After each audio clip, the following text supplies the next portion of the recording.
Yun, good morning po. Isang mapagpalang umaga po. Ngayong araw po ay nandito tayo sa bahay ni Kuya Brooks. At tutulong po tayo sa paggawa ng bakod po dahil nagpabayani po si Kuya Brooks ng pabakod. Kaya ito, bilang kapitbahay ay magbabayani po tayo dito. Bilang bayanihan ng mga magkakapitbahay po. Sama po natin sila Kapromdo. Ayan. Samahan niyo po kami nila Super JR. Ayan. Andyan si Super JR. At magbayanihan po tayo bilang magkakapitbahay.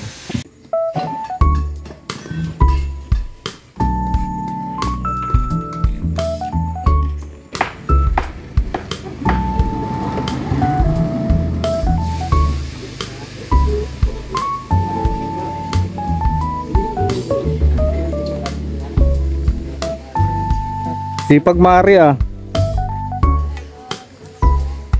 Ay, may ano yan? Tanglad oregano. Tanglad oregano. Buti pa dito nabubuhay ang tanglad sa bahay, namamatay. Eh, ganun? Oo, matubig yata dito. Parang sa malambot ang lupa po. Oo.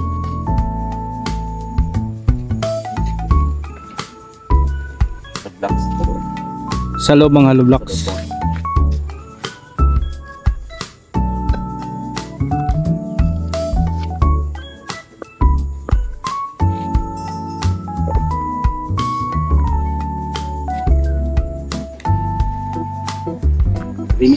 Oh, yan.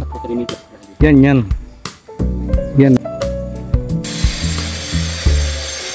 Pag dumaan si Gina, sabihin natin. Kamo dito mismo ang blocks. Pasok. Sa loob. Ito lang yung sinasabi ni Eric na diretso ang pader. Sabi niya diretso yan. So, para wala din siyang kasi baka isipin niya, mismo dito yung pader. Ayun? Dito. Laging sa loob po tayo. Sa loob. Pag sa labas, ulilit po yung pasada. Laging sa loob po tayo maang sa loob po. Pero hindi siya dikit dito Medyo siya. Maalawas po tayo ng mga 5 cm po. Sida, 5 cm. 5 cm. O yung sabi mo, Eric, pag dumaan. Ito, lang kamo to? Layout na diretso. Pero, hindi siya labas. Pag dumaan si Eric. Hindi, lang to? Layout lang to para diretso na yung hollow blocks. Pero ang hollow block, pasok. Oo, pasok po. Ano siya si Kapron? Tama, sa 3 meters galing po ng Kapron. Oo, pasok pa. Papasok. Ayan yung muhon Ayun yung muhon Yung pinagbabase yan, dyan yung muhon. Tapos pasok pa. Di pasok na pasok ka ng Tapos may dumada ulang mga sabi. Oo. Andiyan ka sa muhon. Punta ko kasi pare Eric. Punta ko para papunta sa dito. Para wala nang wala nang pasurvey mo muna. Ayan si Super JR ang ating artistang sumisikat na ngayon. Gaganda ng gawa mong bahay. Siya po pa red. Lalaki tapos ang gaganda. Ito, yan talagang Siya po daw red po yung natin. Layout po nung sa pader po nung sa bahay po ni Kabrox. Sa bakod po niya. Ayan At ang pagle-layout po talaga ay dapat diretso Opo. Kasi kung susundin natin yung hubog ng kalsada ay mawawala tayo sa sukat. Kasi nung sinukat to, sinilip yan diretso Ganun ang sukat. Kasi lang po lagi nasa surveyor po na pakilip-kilip po laging diretso po. Laging diretso. Kaya dapat sundin. Kaya sinundo si paring Eric para may correct na muna yung dapat i-correct bago gawin. Ayan. Ito yung paliwanag po. Ito, ito pa day, hanggang dito. Kaya lang ito, pumasok.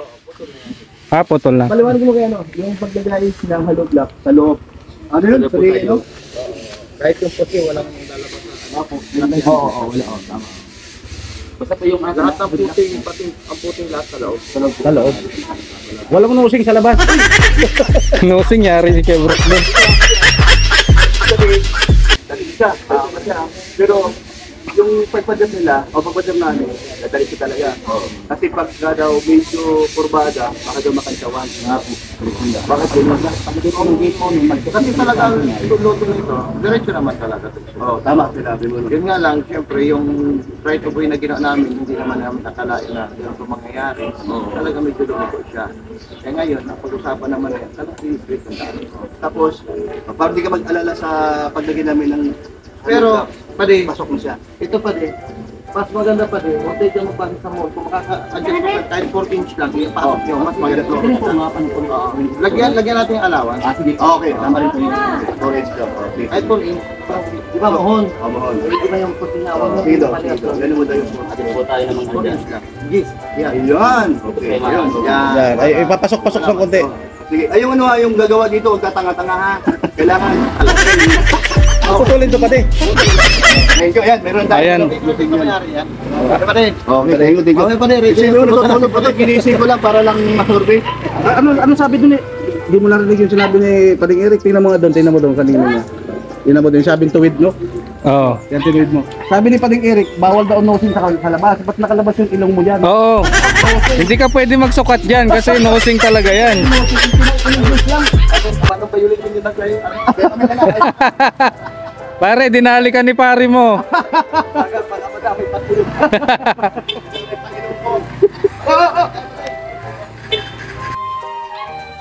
Ano, Palaya, ano pare yung luto na? yung pata dyan. Ito na yung pata dyan. Tanong ano? Ay, bakit? Di Patandain ba? Ay, ano nga pala, naiwan pala yung pata dito. Ay, grabe naman yan, oh. Pata agad, oh. Akala ko nguso ng baka, eh. Sama ilong. So, yun, oh. At, Magbili mo na ako ng ano, sige. ng ating pangalian. Hmm. Ay! Na! Walit! Kuya Brox, mag-okay na kami, ah. Pasok, hindi, papasok pa na yung ano. Ah, pasok. Burman. So, yung sinabi ni Paring Eric natin, accurate yung pagsukat mo. Opo. Pero tama rin po yung sayo ni Eric na makalawat sa kapatay mapasok at mga 10 cm po ang Okay. Ngayon sila magkukukay. Opo. Bantayan mo ha, baka magkamali na naman yan. Deka bro. Kasi yung mga nanay, mga palpak.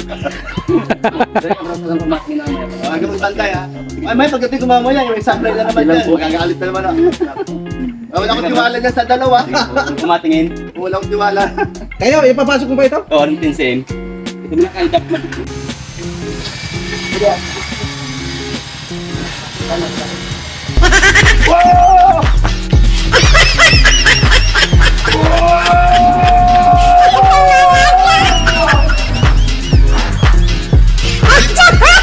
Alam ko, di ko nakakita yung yan.